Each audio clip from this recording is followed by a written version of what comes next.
రంగారెడ్డి నుంచి మాజీ మంత్రి హరీష్ రావు మీడియాతో మాట్లాడుతున్నారు. ఇప్పుడైతే చూద్దాం.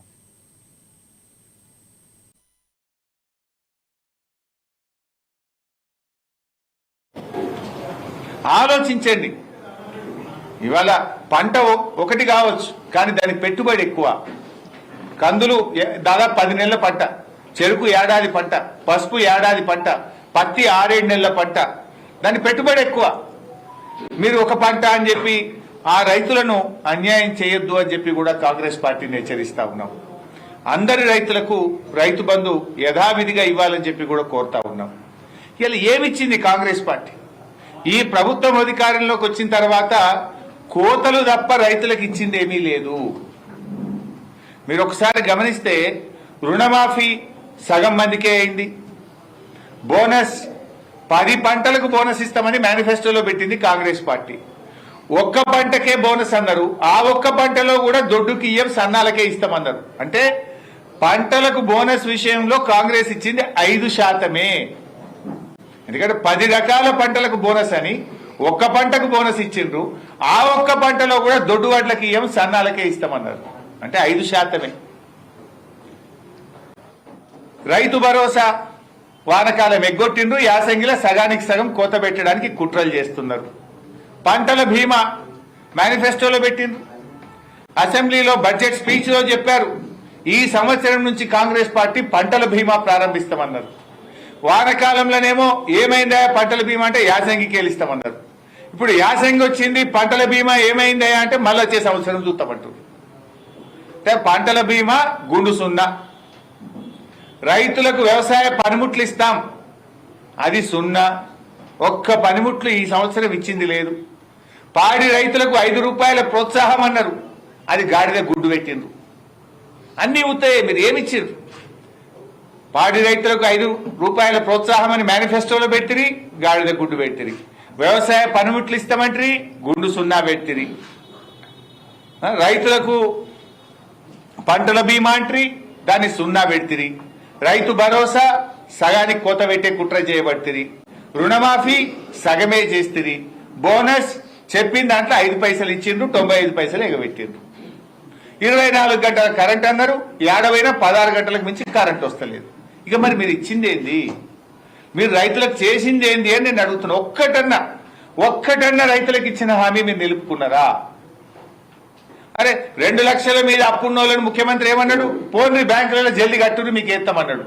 ముఖ్యమంత్రి మాట నమ్మి అప్పులు తెచ్చి 2 రూపాయలు 3 రూపాయల మిత్తికి తెచ్చి బ్యాంకులలో డబ్బులు కడితే ఆ 2 లక్షల పైన ఉన్న రైతులకు ఇవ్వాలటికి రుణమాఫీ అయితలేదు. నేను అడుగుతా ఉన్నా, 2 లక్షల పైన ఉన్నటువంటి రైతులకు ఎప్పుడు రుణమాఫీ చేస్తారో కట్ ఆఫ్ డేట్ పెట్టండి. ముఖ్యమంత్రి గారు నీ మాట నమ్మి మిత్తికి తెచ్చి బ్యాంకులలో 2 లక్షల పైన ఉన్న డబ్బు కడితే ఇవాళకి ఒక్క రైతుకు కూడా రుణమాఫీ కాలేదు. 2 లక్షల లోపున్నోళ్ళు కూడా చాలా మంది ఇలా ఇబ్బందుల్లో ఉన్నారు. ఇంకా చాలా మందికి రుణమాఫీ కాలేదు. మిత్తిల మీద పడ్డాయి. నువ్వు డిసెంబర్ 7 తారీఖు దాకానే మిత్తి మీ లెక్క పెట్టినావు. ఏడాది ఆలస్యంగా రుణమాఫీ చేసి ఏడాది మిత్తిలు రైతులతో కట్టించినావు. నువ్వు ఇవాళ రుణమాఫీ ఆలస్యం చేసింది నువ్వు. ఏ రోజు రుణమాఫీ చేస్తే ఆ రోజు దాకా మిత్తి కట్టిస్తావా? డిసెంబర్ 7 తారీఖుకే లెక్క పెడతావా? డిసెంబర్ 7, 2023 నాటికే లాస్ట్ అంటే మరి 6 నెలలు ఏడాది మిత్తిలు ఇవాళ రైతుల మీద పడతా ఉన్నాయి. ప్రతి రైతు 20,000, 30,000 ఈ రుణమాఫీ విషయంలో రైతుల మీద భారం పడతా ఉంది. ఇలా 2 లక్షల లోపు కూడా రేషన్ కార్డు నిబంధన పెట్టి, కుటుంబం నిబంధన పెట్టి, కుటుంబంలో ఒక్కరికనే నిబంధన పెట్టి ఇవాళ రుణమాఫీలో కూడా సగానికి సగం రేవంత్ రెడ్డి కోతలు పెట్టిండు. ఇలా ఈ రైతుల పట్ల కాంగ్రెస్ పార్టీ వైఖరిని మేము తీవ్రంగా ఖండిస్తా ఉన్నాం. అందరికీ అన్నం పెట్టే రైతన్నను అడుక్కునేవాడిగా మార్చొద్దు. రైతు ఎప్పుడు పై చేయి ఉండాలి, రైతు ఇచ్చేవాడికి ఉండాలి. కానీ రైతును మీరు దరఖాస్తులు పెట్టించి దరఖాస్తులో తెలుసో తెలియకో తప్పులుంటే మేము చర్యలు తీసుకుంటాం, ప్రభుత్వం తీసుకునే చర్యలకు నేను శిక్షార్హుణ్ణి అని చెప్పి మీరు తీసుకునేటువంటి ప్రయత్నాలు మానండి అని చెప్పి బీఆర్ఎస్ పార్టీ హెచ్చరిస్తా ఉంది. మీ దగ్గర డేటా ఉంది, ఇదేం కొత్త స్కీమ్ కాదు, నువ్వేం కొత్తగా ఇస్తలేవు. 11 సార్లు కేసీఆర్ ఇచ్చిండు కదా, అదే పద్ధతిలో 5,000కు బదులు 7,500 ఇస్తాను నువ్వు నమ్మించినావు. నమ్మించి గద్దెనెక్కినావు. మరి గద్దెనెక్కిన తర్వాత నీవు ఇచ్చిన వాగ్దానాన్ని అమలుపరచు. బాండ్ పేపర్ల మీద రాసిచ్చినావు కదా 7,500 ఇస్తాను. వెంటనే వానకాలం యాసంగి పైసలు 15,000 రూపాయలు విడుదల చేయాలని చెప్పి కూడా ఈరోజు బీఆర్ఎస్ పార్టీ డిమాండ్ చేస్తుంది. అదేవిధంగా వ్యవసాయ కూలీలు, ఇప్పుడు వ్యవసాయ కూలీలకు 28వ తారీఖు నాడే డబ్బులు ఇస్తా అని ఉప ముఖ్యమంత్రి గారు స్టేట్మెంట్ ఇచ్చారు. మరి డిసెంబర్ 28 పోయింది, జనవరి 1వ తారీఖు వచ్చింది, మాట తప్పిండ్రు. ఎందుకు లేట్ అయిందని తెలుసుకుంటే దాంట్లో కూడా ఎట్లా వడబోత చేయొచ్చని బాగా కష్టపడి పనిచేస్తుండట, ఏరు వేస్తారట. వ్యవసాయ కూలీలను తగ్గించడానికి, తక్కువ మందికి ఇవ్వడానికి ఇలా ఏరువేతకు బాగా కష్టపడుతున్నారట సెక్రటరియట్లో. ఈ రాష్ట్రంలో 54 లక్షల ఉపాధి హామీ కార్డులున్నాయి. 54 లక్షల ఉపాధి హామీ కార్డులున్నాయి. దీని కింద 1,04,00,000 మంది కూలీలు పనిచేస్తున్నారు. అంటే భార్య భర్త కావచ్చు, తండ్రి కొడుకు కావచ్చు, ఒక కార్డు మీద కుటుంబానికి ఒక కార్డు ఉంటుంది. 54 లక్షల ఉపాధి హామీ కార్డులు, 1,04,00,000 మంది కూలీలు పనిచేస్తా ఉన్నారు. అంటే మరి ఉపాధి హామీలో పనికి పోతున్నారంటే ఎవరు పోతారు? బతుకుదెరువు లేనటువంటి వాళ్ళు. కూలీ కనుకనే కూలి పనికి పోతారు. మరి అక్కడ మళ్ళీ ఏరువేత ఎందుకు? ఇప్పుడు అక్కడ ఏందట, నీకేమైనా భూమి ఉన్నదా అని చూస్తారట. గుంట ఉన్నదా, 5 గుంటలు ఉన్నదా, 3 గుంటలు ఉన్నదా, 2 గుంటలు ఉన్నదా, అర్ధెకరం ఉన్నదా, పావు ఎకరం ఉన్నదా? పావు ఎకరంలో పంట పండుతుందా? వాళ్ళు బతుకుతారా? కొన్ని రాళ్ల భూములు ఉంటాయి, కొన్ని గుట్టల భూములు ఉంటాయి, ప్రభుత్వం ఇచ్చిన అసైన్డ్ భూములు ఉంటాయి, సాగునీటి సౌకర్యం ఉండదు, కరెంటు సౌకర్యం ఉండదు, రూపాయి పంట పంటది, పేరుకు మాత్రం 5 గుంటలు 10 గుంటలు ఉంటుంది. వాళ్ళను కూడా ఏరి వేస్తా, ఇంటికి ఒకరికే ఇస్తా,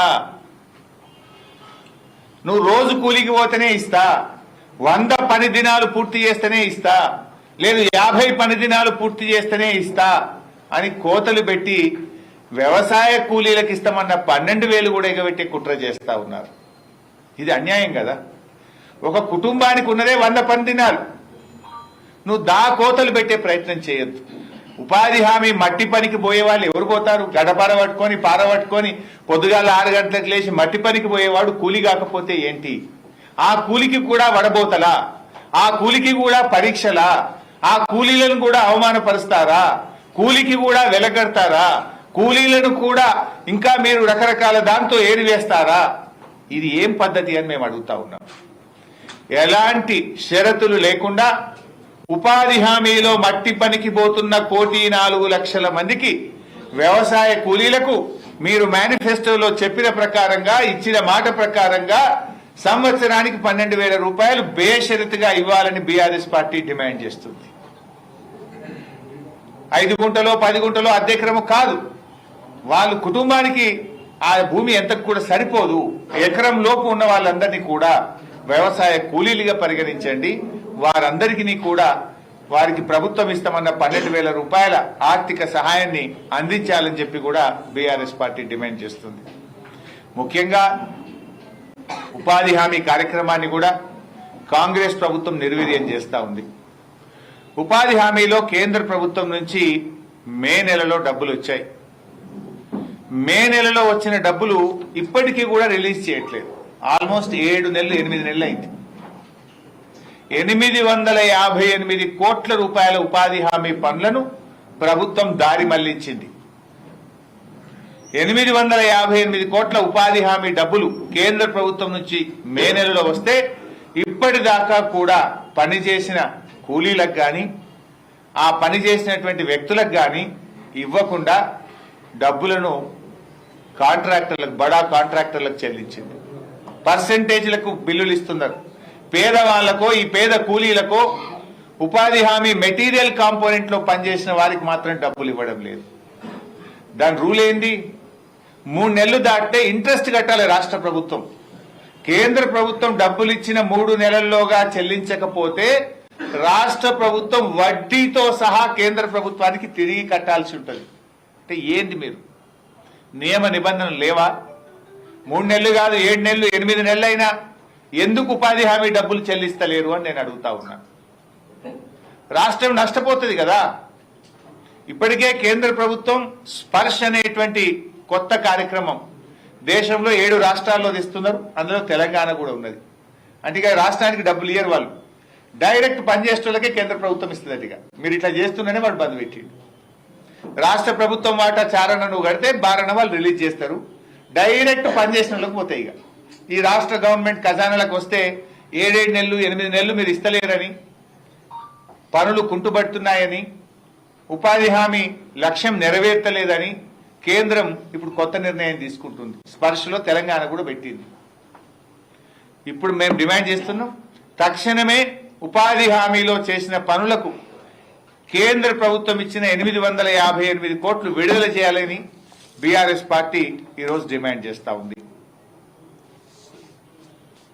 థ్యాంక్ యూ మిత్రులారా. ఇక మన జిల్లాకు వద్దాం, సంగారెడ్డి జిల్లాకు. ఇకపోతే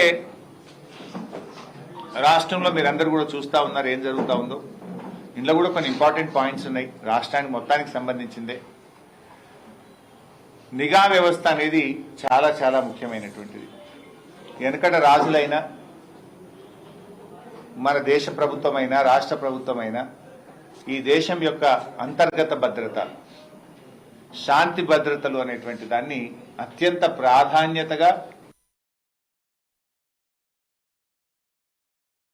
తెలంగాణ ముఖ్యమంత్రి రేవంత్ రెడ్డి